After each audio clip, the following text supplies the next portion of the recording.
Pegunungan Mata Surga sangat terkenal di seluruh wilayah utara karena adanya kolam darah Gunung Surga yang muncul setiap 3 tahun sekali. Xiaoyan hanya ingin secepatnya maju ke kelas Douzong. Jika itu tercapai, Xiaoyan akan memiliki kualifikasi untuk bertemu Sun Er.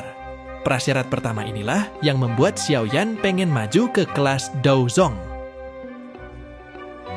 Kolam darah Gunung Surga begitu berharga, seharusnya menarik banyak faksi kuat untuk memilikinya. Namun tidak ada satupun faksi yang berhasil menguasainya, bahkan sampai hari ini. Berbicara tentang pemilik, binatang ajaib asli di Pegunungan Mata Surga hampir tidak bisa dianggap sebagai pemilik. Sayangnya manusia tidak mau menyerah karena ini. Xiaoyan terus melakukan perjalanan tanpa istirahat. Pegunungan yang sangat besar, tertutup kabut tebal, perlahan-lahan muncul. Kabut tebal menutupi sebagian besar pegunungan. Kabut sepertinya mengandung energi yang sangat kuat. Pantas saja tidak ada yang berani terbang. Xiaoyan berdiri tinggi di udara, dia melihat orang-orang di bawah dan memilih tempat sepi sebelum mendarat. Titik masuk yang aman hanya dibuat 3 titik. Lokasi di mana Xiaoyan berada adalah salah satunya. Teriakan burung bangau tiba-tiba bergema di langit. Itu menarik semua pandangan. Ada bangau besar warna-warni mengepakkan sayapnya, terbang menuju Pegunungan Mata Surga. Bangau jiwa 7 warna. Bukankah itu Nona Feng dari Paviliun Petir Angin? Banyak suara kaget terdengar ketika melihat bangau besar berwarna-warni. Xiaoyan terkejut mendengar ini. Di wilayah utara Nona Feng ini cukup terkenal. Bakat pelatihannya luar biasa, dan dia dipilih langsung sebagai murid oleh Kepala Paviliun Timur dari Paviliun Petir Angin. Peluang sangat tinggi untuk menjadi Kepala Paviliun Timur di antara generasi muda. Xiaoyan juga menatap burung bangau besar di langit dari kejauhan. Dia bisa melihat sosok yang berada di kepala bangau. Xiaoyan ingin tahu apakah Fei Tian itu mengikuti juga atau tidak. Jika datang, tentu akan menjadi masalah. Bangau yang sangat besar itu perlahan turun dari langit dan mendarat di tanah. Nona Feng itu berdiri di atas kepala burung bangau. Di belakangnya ada 2 orang tua. Kedua orang tua itu lebih kuat dari 3 sesepuh Paviliun Utara Petir Angin di episode sebelumnya. Kekuatan mereka setidaknya berada di bintang 6 Douzong. Meskipun kedua orang tua itu bintang 6 Douzong, Xiaoyan masih memilih mereka daripada Fei Tian.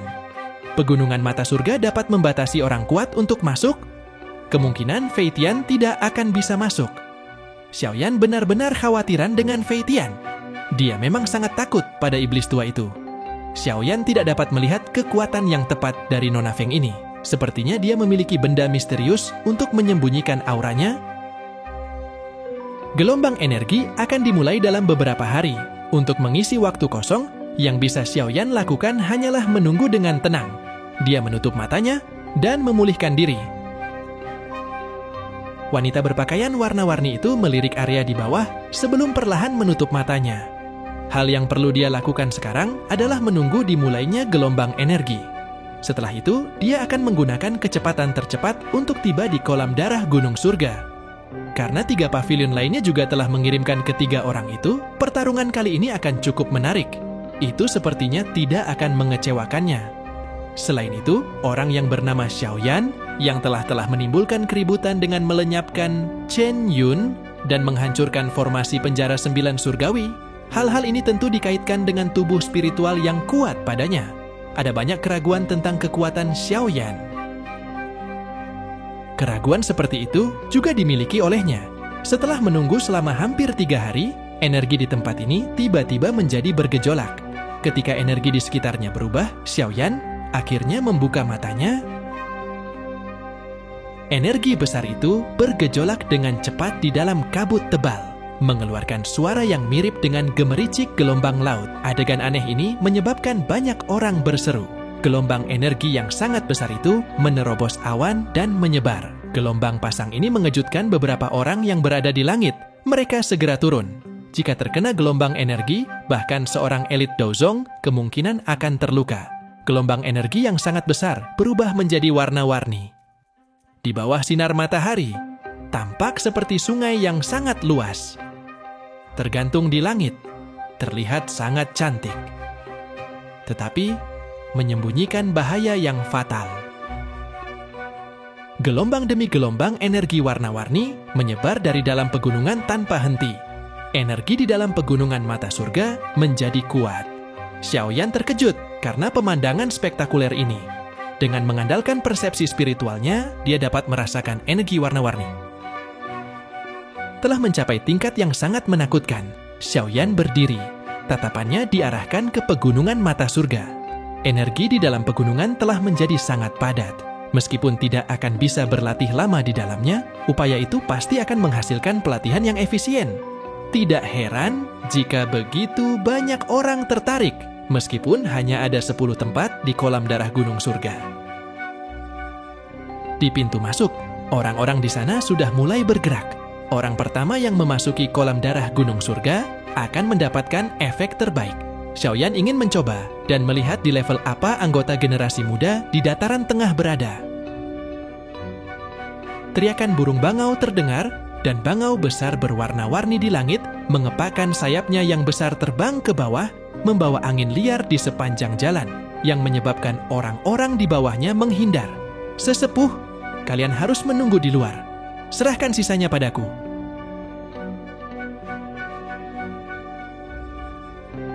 Wanita berpakaian warna-warni di atas bangau besar itu berbicara kepada dua lelaki tua di bangau besar itu. Dia berubah menjadi cahaya warna-warni yang melesat ke depan. Dia melihat ke pintu, masuk dalam jarak dekat. Tubuhnya seperti burung feniks menuju pintu masuk. Suara angin kencang tiba-tiba muncul ketika wanita itu hendak terbang ke pintu masuk. Dalam 2 napas, sosok itu melesat di atas kepalanya. Kemunculan tiba-tiba sosok itu membuatnya terkejut. Tangannya mengepal ke arah sosok manusia di depannya. Kekuatan hisap yang ganas segera keluar dari tangannya. Sosok itu mendengus dingin. Dia membalik tangannya dan angin kencang keluar dari lengan bajunya. 2 angin tak terlihat bertabrakan di udara. Dengan bantuan gaya tolak, sosok manusia itu membuat gerakan di udara mendarat di pegunungan. Ekspresi wanita itu jelek setelah melihat orang tak dikenal masuk. Tubuhnya bergerak, berubah menjadi sosok yang dengan cepat memasuki pegunungan. Pegunungan itu tertutup kabut tebal. Kabut ini mengandung energi yang agak liar, yang sangat membatasi penglihatan. Sesosok dengan lembut mendarat di tanah, memperlihatkan wajah muda. Sosok ini adalah Xiaoyan. Dia memang memiliki beberapa kemampuan. Xiaoyan melirik ke belakangnya setelah mendarat di tanah dan tertawa di dalam hatinya. Segera, dia mengarahkan pandangannya ke sekelilingnya. Kabut energi terlalu tebal. Pegunungan mata surga ini sangat luas. Itu akan sulit untuk mencapai kolam darah gunung surga. Sosok berwarna-warni yang anggun mendarat di pegunungan.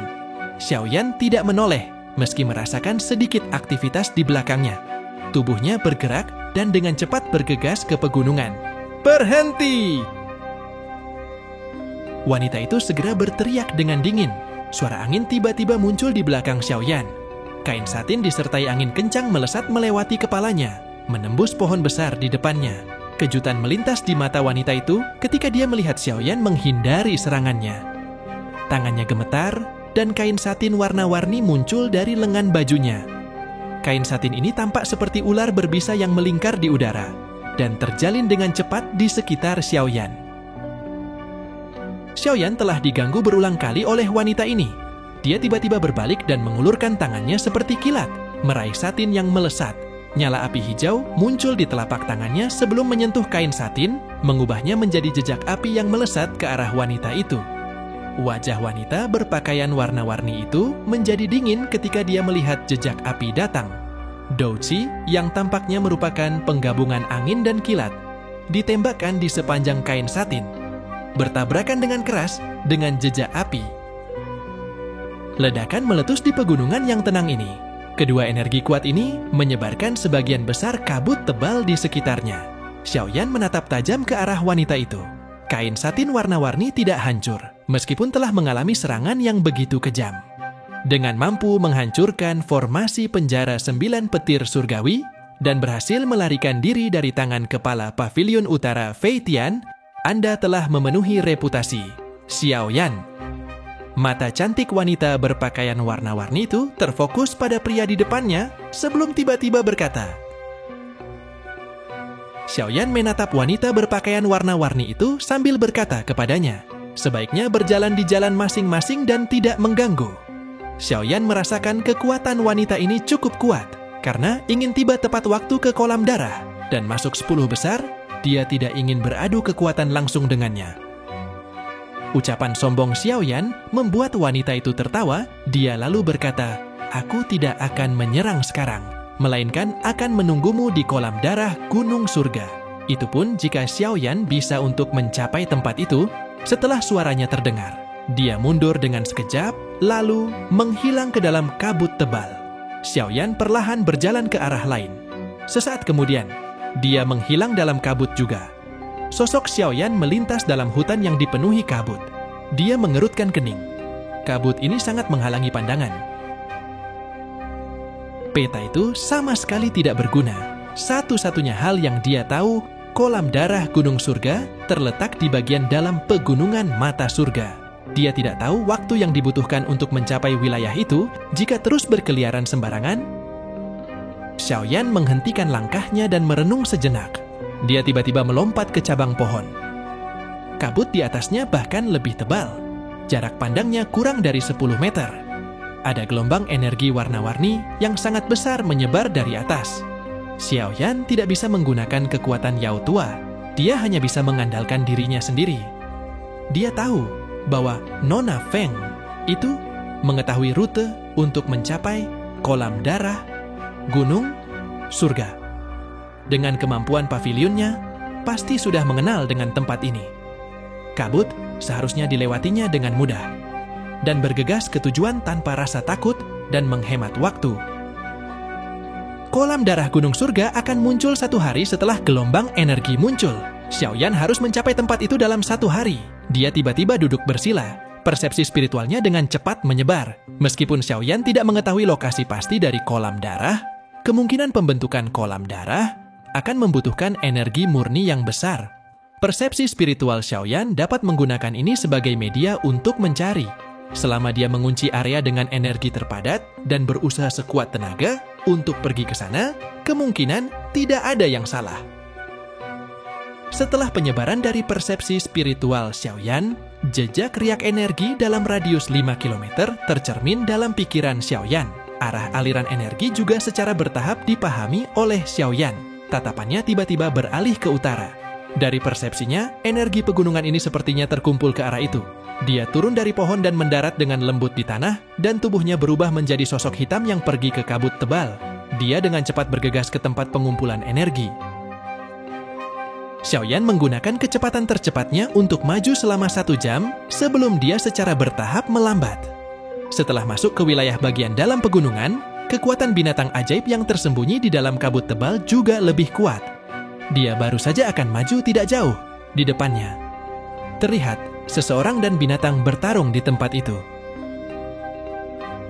Dia melihat binatang ajaib itu peringkat 6. Sosok manusia yang menghadap binatang itu pasti bukan orang biasa. Sosok manusia itu terlihat sangat muda. Wajah pria itu bergerak sedikit saat Xiao Yan tiba di tempat ini. Tangannya perlahan meraih gagang pedang di punggungnya. Dan segera dia bergegas ke depan. Cahaya pedang dipancarkan dengan cepat. Pria itu berdiri tegak dan pedang panjang di tangannya perlahan dimasukkan ke sarung di belakangnya. Binatang ajaib besar telah roboh di tanah. Xiao Yan hanya bisa secara samar-samar melihat menghunus pedang. Orang ini cukup kuat. Pria berpakaian hitam itu perlahan mengangkat kepalanya. Tatapannya mengarah ke Xiao Yan saat dia bertanya, "Apakah kamu sudah cukup melihat?" Xiao Yan melihat ke pria berpakaian hitam itu dan berkata, "Hanya lewat. Tidak perlu cemas." Pria itu mengamati Xiao Yan. Usia Xiao Yan sepertinya lebih muda darinya. Berdasarkan indera tajamnya, pria itu bisa merasakan sedikit perasaan berbahaya dari Xiao Yan. Hatinya sedikit terkejut. Meskipun dia tahu bahwa orang-orang yang bisa tiba di tempat ini pasti memiliki beberapa keterampilan. tidak banyak yang bisa membuatnya merasa sedikit bahaya. Saya Tang Ying dari Paviliun 10.000 Pedang. Bolehkah saya tahu Anda berasal dari faksi atau dari klan mana? Pemuda berpakaian hitam menangkupkan tangannya ke Xiaoyan saat dia bertanya. Xiaoyan merasa kaget mendengar nama ini. Tidak disangka dia adalah seseorang dari Paviliun 10.000 Pedang. Anak muda berbakat yang sebanding dengan Nona Feng. Xiaoyan ragu-ragu sejenak sebelum menangkupkan kedua tangannya dan menjawab, Xiaoyan. Ekspresi terkejut muncul di wajah dingin Tang Ying ketika dia mendengar nama ini. Dia memandang Xiaoyan dan bertanya, Xiaoyan yang baru-baru ini mengalami konflik dengan Paviliun Petir Angin? Xiaoyan tersenyum dan berkata dengan santai, ini hanya konflik kecil. Konflik kecil tidak akan bisa mengeluarkan iblis tua seperti Fei Tian. Setelah mengucapkan beberapa kata, dia tidak ingin tinggal lebih lama lagi.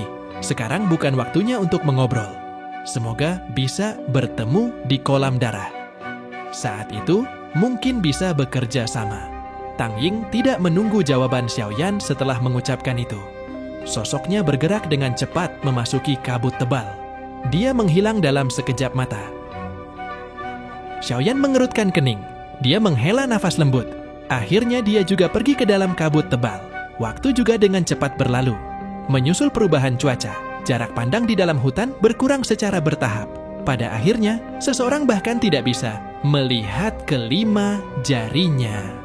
Setelah datangnya malam, binatang ajaib tampaknya menjadi lebih aktif. Banyak binatang mengaum berulang kali terdengar bergema di pegunungan. Lingkungan seperti ini sangat tidak cocok untuk bepergian. Setelah merenung, dia beristirahat sejenak sebelum mulai melakukan perjalanan. Sejak dia bertemu Tang Ying di siang hari, Xiaoyan tidak dapat menemukan sosok Tang Ying, terlepas dari seberapa cepat Xiaoyan bepergian. Jika ingin mengejar orang-orang itu, dia perlu melakukan perjalanan pada malam hari.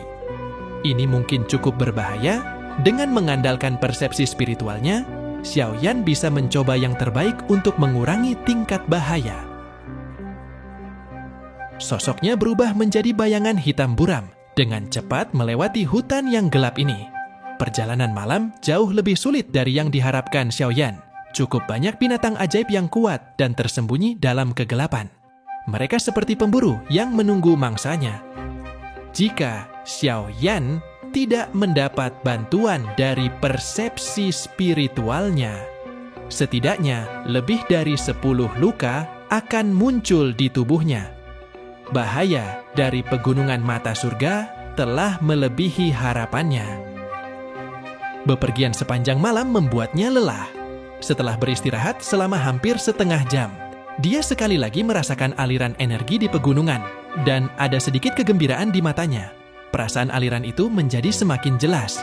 Xiaoyan semakin dekat ke lokasi itu. Xiaoyan tidak menghabiskan banyak waktu untuk beristirahat. Sebagian besar dihabiskan untuk bepergian. Ketika langit berangsur-angsur cerah, binatang ajaib yang luar biasa aktif di malam hari juga secara bertahap berkurang. Raungan binatang di pegunungan juga melemah. Xiaoyan mendarat di atas pohon. Tangannya meraih ruang kosong di depannya. Energi kuat yang terkandung di dalam kabut menyebabkan wajahnya menunjukkan keterkejutannya. Kepadatan energi di tempat ini luar biasa, sehingga mampu membentuk kolam darah gunung surga yang sangat misterius. Sepertinya tempat ini sudah berada di daerah terdalam dari pegunungan mata surga. Melihat ini, sepertinya dia akan sampai di tujuannya. Suara dari bilah yang bertabrakan serta ledakan energi terdengar. Begitu dia hendak bergerak, suara seorang wanita yang menembus kabut terdengar. Tubuhnya yang akan segera menghilang menjadi kaku. Xiaoyan tidak asing dengan suara ini. Dia merasa bahwa itu telah membangkitkan ingatannya yang sangat dalam. Ada 5 sosok, 4 laki-laki dan 1 perempuan. Salah satu dari 4 pria itu mengenakan pakaian kuning tua. Ada bekas luka di wajahnya. Lelaki itu bersandar di batang pohon. 3 pria lainnya yang berada di bawah mengenakan jubah berwarna kuning juga dan mengenakan lencana serupa di dada masing-masing. Sepertinya mereka berasal dari faksi yang sama. Wanita itu memegang pedang yang panjang di tangannya. Penampilan muda dan cantiknya sudah tidak asing lagi. Sangat mengejutkan itu Nalan Yanran. Ada rubah putih kecil di bahu Nalan Yanran. Rubah putih ini memiliki bulu seputih salju yang sangat halus. Dengan kekuatan Do Huang Bintang 5, apakah bisa melarikan diri dari kami bertiga? Serahkan rubah putih itu. Seorang pria berpakaian kuning berkata. Kekuatan 3 orang di depannya berada di sekitar Do Huang Bintang 4. Jika 1 lawan 1, dia bisa melawan mereka dalam waktu singkat. Jika ketiganya menyerang bersama, dia akan kesulitan. Selama perkelahian sebelumnya, dia hampir menderita kekalahan. Hal yang paling membuatnya tertekan adalah pria yang duduk di pohon. Orang ini tidak menyerang sejak awal. Nalan Yanran merasakan tekanan saat menghadapinya dari sisi berlawanan. Ketiga pria berpakaian kuning juga dianggap sebagai elit dalam generasi muda dari faksi Gerbang Roh Tanah. Meskipun tidak bisa dibandingkan Tang Ying dan Nona Feng, mereka masih memiliki reputasi. Ketiganya saling bertukar pandang. Segera tubuh mereka bergerak lalu mengelilingi Nalan Yanran. Dauci berwarna kuning tua keluar dari tubuh mereka. Tangan mereka bertiga dengan keras menekan tanah. Tanah berguncang dan bergerak dengan cepat. Dalam sekejap, sangkar yang terbentuk dari tanah menjebak Nalan Yanran di dalamnya. Tubuh Nalan Yanran yang indah seperti gasing berputar. Aura pedang melesat ke segala arah dan dengan kejam memotong sangkar, menyebabkan banyak garis muncul dengan cepat. Ketiga pria berpakaian kuning itu dengan keras membanting tangan mereka ke tanah lagi. Ketika melihat sangkar itu dengan cepat runtuh di bawah serangan Nalan Yanran. 3 tombak berwarna kuning, tercipta dari lumpur, langsung melesat keluar dari tanah, menembak ke arah Nalan Yanran di tengah. Nalan Yanran tidak berani meremehkan serangan gabungan dari 3 bintang 4 Do Huang. Pedang panjang di tangannya ditutupi oleh aura pedang yang kuat menembus dengan cara seperti kilat.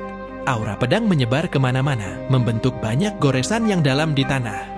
Ketiga pria berpakaian kuning itu menyadari ketajaman aura pedang Nalan Yanran. Karena itu, mereka tidak menyerang dengan paksa. Sebaliknya, mereka mengandalkan sangkar tanah untuk menghabiskan Douci Nalan. Nalan Yanran menyadari taktik ketiganya. Sayangnya dia tidak punya cara untuk menghadapi itu. Ketiga orang ini bekerja sama dengan sangat baik dan telah membatasi pergerakan dia sejak awal. Ini menyebabkan dia tidak memiliki sedikit pun kesempatan untuk beristirahat. Jika ini berlanjut, Douci akan habis. Pedang panjang itu menusuk 3 ujung tombak. Wajah cantik Nalan Yanran menjadi dingin ketika aura pedang tajam tiba-tiba keluar. 3 tombak tanah itu hancur terkena aura pedang. Sebelum Nalan Yanran bisa terus menekan serangannya, tanah berguncang dan pilar lumpur tajam yang sangat besar ditembakkan, menyebabkan dia buru-buru mundur. 3 orang di depannya membentuk tombak yang lebih panjang. Armor berwarna kuning tua juga muncul di tubuh mereka. Tangan mereka saling berhadapan dan 6 pilar cahaya Douci berwarna kuning ditembakkan. Douci yang berwarna kuning tua dengan cepat diaglomerasi ke salah satu dari mereka. Douci yang kuat itu dengan cepat menjadi terdistorsi, berubah menjadi naga yang ganas. Itu meraung dan berubah menjadi sinar cahaya tembakan lurus ke arah Nalan Yanran. Nalan Yanran melihat naga yang dengan ganas mendekat. Tangannya melemparkan rubah putih kecil di bahunya ke samping dan Douci dengan cepat membentuk dinding pelindung angin di depannya. Bilah angin tajam yang menyusun dinding memotong naga hingga berulang kali bergetar. Ini tidak berhasil menghentikan serangan naga. Keadaan ini hanya sejenak sebelum dinding angin meledak dengan keras. Ketika dinding angin pecah, naga itu segera meraung. Wajah cantik Nalan Yanran menjadi pucat. Dia baru saja akan menggunakan Douci-nya ketika dia terkejut menyadari bahwa tubuhnya telah tertutup oleh energi berwarna hitam yang aneh. Angin tajam yang membentuk kepalan tangan melesat dari kabut tebal, tepat ketika naga hendak menerkam ke Nalan Yanran.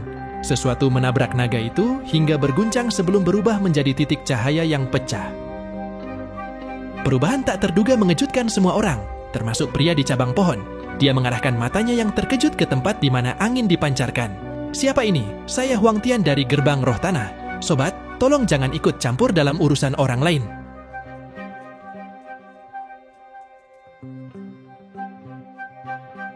Pria berpakaian kuning itu berbicara. Apakah gerbang roh tanah suka menggertak gadis? Suara mengejek terdengar dari kabut tebal. Nalan Yanran yang masih dalam keadaan syok mengangkat kepalanya dan hendak mengucapkan terima kasih. Tubuhnya langsung menegang sebelum dia dengan lembut mengucapkan nama itu yang tersembunyi jauh di dalam ingatannya dengan ketidakpercayaan. Xiao Yan?